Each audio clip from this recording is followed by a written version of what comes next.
គ្រួសារធ្លាប់តែជួបជុំព្រោះចោលចិត្តខ្លងឆ្លៀនពីណាត់ខ្មាំងខ្មែរយើងចងចាំក្នុងដួងចិត្តជាប់វីរៈកងទ័ព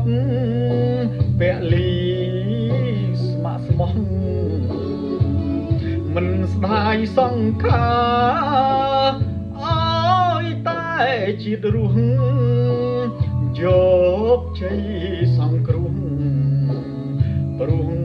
ជាតិខែមរាធ្វើបុណ្យដាទៀន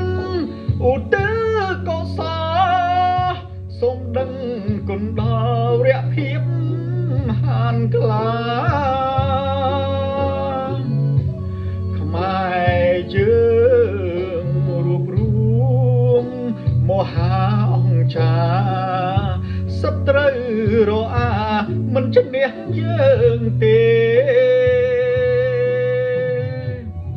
លឺទុំនួនប្រែតខ្ញុំសង្វេចិត្តទោះយកងងឹតចិត្តរឹកភ្លឺច្បាស់ក្រោយគប់ជុំភ្លៀងមេឃគង់ស្រឡះសន្តិភាពល្អល្អះព្រោះខ្មែរយើងចេញសាមគ្គី